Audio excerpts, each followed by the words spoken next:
Richard Poirier, je suis atteint de l'hypertension artérielle pulmonaire depuis juin 2014. J'ai suivi différents traitements. Ça a commencé avec un médicament oraux qui par la suite s'est transformé intraveineux. J'ai été 3 ans de temps à avoir ce traitement intraveineux avec une pompe, 24 heures sur 24. Par la suite, nous sommes rendus aujourd'hui avec un nouveau traitement où j'ai plus d'énergie, je peux faire beaucoup plus de déplacements. Donc, je suis beaucoup plus à l'aise que ce que j'étais parce que mon quotidien était beaucoup plus difficile avec la pompe. Le traitement demandait beaucoup à tous les matins. Et aujourd'hui, la recherche a emmené plus loin et avec le médicament oral, c'est beaucoup plus facile. À toutes 3 fois par jour, je prends ce médicament 3 fois par jour. Je ne dois plus faire aucune modification à ma vie comme telle. Et oui, j'ai encore des problèmes de souffle. Donc, dans mon quotidien, tout ce qui s'appelle côte, monter les escaliers, aller trop longtemps, marcher trop longtemps. Fait que j'ai plusieurs étapes que je peux plus faire. Steve Provencher, je suis pneumologue, clinicien-chercheur à l'Institut. Les symptômes les plus communs de l'hypertension pulmonaire sont l'essoufflement à l'effort. C'est ce qu'on voit le plus fréquemment. À un stade plus tardif, les gens peuvent présenter dans certains cas des douleurs thoraciques, de l'enflure au niveau des jambes, au niveau du ventre.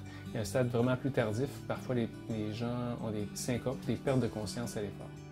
Malheureusement, il existe des délais diagnostiques importants encore aujourd'hui. En moyenne, les patients ont des symptômes pendant près de 2 ans avant que le diagnostic soit porté.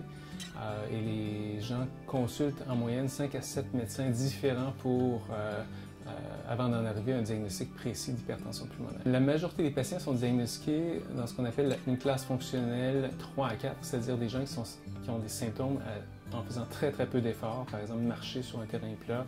Donc ça handicape passablement la qualité de vie des patients. Et c'est ce qu'on voit lorsque les patients sont diagnostiqués. Malheureusement, il reste quand même un bon bassin, au moins 50% des patients qui demeurent très handicapés malgré les traitements actuels.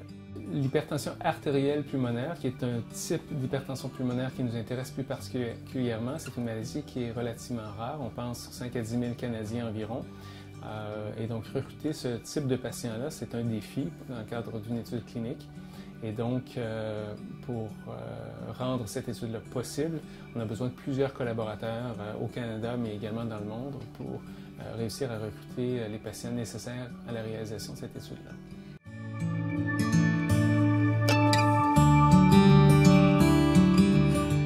Je suis Sébastien Bonnet, professeur au département de médecine et je suis le directeur et le fondateur du groupe de recherche en hypertension artérielle pulmonaire avec mon ami Steve Provencher. Sur les 10 dernières années, grâce à l'aide de l'Université et de l'Institut de cardiologie et pneumologie de Québec et l'obtention de la chaire de recherche du Canada, on a réussi en 10 ans à vraiment mettre le groupe en HTAP de Québec à haut niveau, au niveau international. On est maintenant reconnu comme étant un des top 5 au niveau mondial de la recherche en hypertension artérielle pulmonaire. Alors l'hypertension artérielle pulmonaire, c'est un rétrécissement des artères qui partent du cœur vers le poumon. Et ce rétrécissement est lié à un épaississement de la paroi des artères par une multiplication anarchique des cellules qui composent la paroi de l'artère pulmonaire. Un aboutissement, oui, mais aussi le début d'une grande aventure. C'est la première fois ici à Québec qu'on arrive à identifier une protéine au niveau fondamental et de l'emmener jusqu'à la clinique.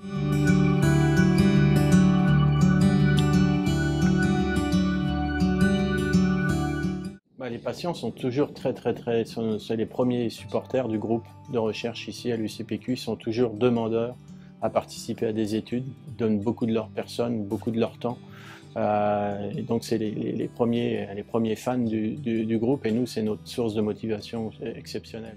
Bien, moi c'est Valérie Nadeau, professionnelle de recherche pour le groupe en hypertension artérielle pulmonaire. Je trouve ça effectivement très gratifiant. En fait, le fait qu'on puisse tester nos idées, tester nos nouvelles molécules, nos stratégies thérapeutiques dans des modèles in vitro, donc c'est-à-dire dans des tissus, des cellules qui sont isolées lors des transplantations, des chirurgies des patients.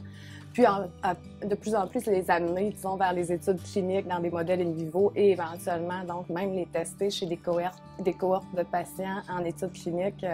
On a l'impression de faire une petite différence dans toute cette grande aventure-là. Ben, moi, je m'appelle Alice. Je suis étudiante au doctorat depuis début janvier. Par contre, ça fait déjà 4 ans que je suis au laboratoire. Quand on rencontre des patients, quand on rencontre des familles, je trouve que ça apporte un côté beaucoup plus humain à la recherche. Puis ça nous rappelle qu'on travaille vraiment pour des gens, dans le but d'aider ces gens-là. Puis je dirais que c'est une petite touche de motivation supplémentaire aussi pour notre travail au quotidien. C'est pas facile à dire, là, mais la manière que l'on vit aussi au niveau de... C'est une maladie qu'on se fait dire qu'on va bien, qu'on n'a pas d'air malade, et ainsi de suite. Donc, la recherche amène à ça peut-être qu'un jour, sans avoir une étiquette dans le front, mais qui va pouvoir arriver à dire qu'ils vont pouvoir encore développer plus pour nous faire sentir encore mieux. Ah, la recherche, c'est incroyable. Je ne vis que pour ça. Quand aussitôt que je me fais demander si je veux être un patient pour la recherche, je dis oui tout de suite.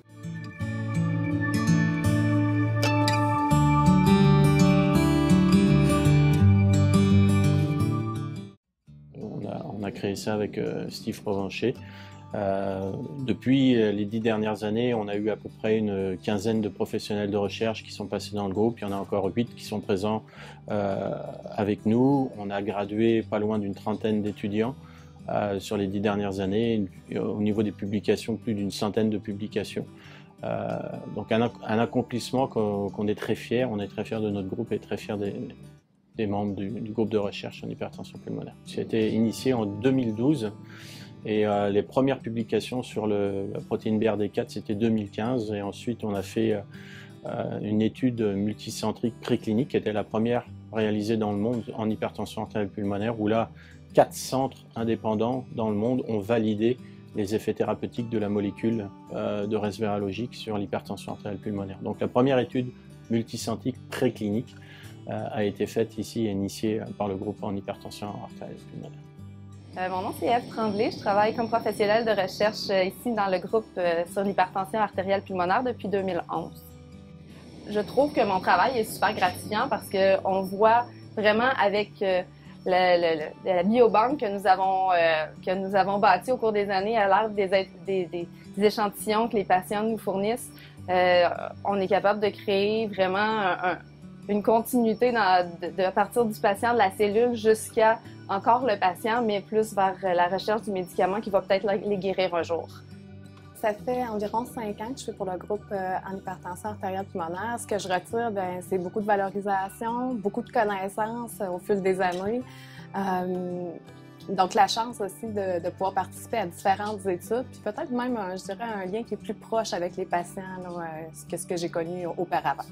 Au quotidien, dans la vie de laboratoire, on a l'impression des fois de faire nos petites expériences en laboratoire un peu isolées. Ça demande beaucoup de concentration. On a l'impression au quotidien un peu d'être seul, mais en réalité, dans notre tête, on sait qu'on le fait pour le bien du patient. Et le fait qu'ici, on puisse effectuer de la recherche qui est translationnelle, de plus en plus, nos molécules vont se rapprocher du patient. On a l'impression de faire une différence dans la qualité de vie du patient, mais également peut-être même dans les stratégies thérapeutiques. D'être capable de transposer ce qu'on retrouve sur nos petites cellules au quotidien, mais après ça, de voir que ça se reflète chez l'humain. C'est génial. Puis quand on fait des découvertes sur nos cellules, chez nos animaux, mais que par la suite, ça peut être transposé à l'humain, c'est vraiment une motivation supplémentaire. Puis c'est une motivation qui nous dit qu'un jour, peut-être qu'on va être capable vraiment de soigner les patients. Donc, moi, c'est Géraldine Vitry, je suis étudiante au doctorat en 3e année. Je travaille sur l'un des projets du groupe. J'ai choisi le groupe parce qu'il me paraissait assez présent au niveau international. Ils avaient vraiment une bonne dynamique quand je regardais le site internet. Donc je suis arrivée à Québec, puis c'est vrai que là, plus les mois ont passé, plus vraiment j'ai été enthousiasmée de travailler au sein de cette équipe pour la dynamique qui règne, leurs objectifs en thérapie expérimentale.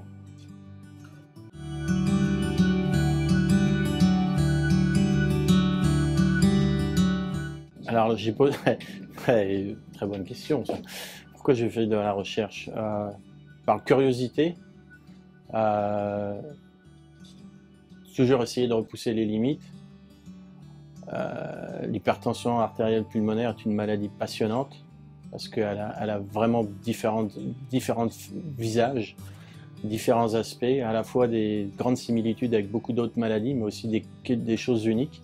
Et surtout, elle n'a aucun médicament qui est capable de traiter les patients. Pourquoi je fais de la recherche? C'est toujours une bonne question. Mais je pense que c'est vraiment ma passion, la science. Puis de faire de la recherche, en fait, ça permet... Moi, c'est ce qui me motive beaucoup, de penser qu'un jour, je vais pouvoir peut-être découvrir des nouveaux médicaments, des nouvelles thérapies pour traiter des gens. Je suis curieuse, tout simplement, donc je me pose tout le temps des questions sur le monde qui m'entoure. J'aurais pu faire de la recherche sur n'importe quel domaine en sciences. Après, la recherche en santé humaine, il y a d'autres motivations qui sont fortes.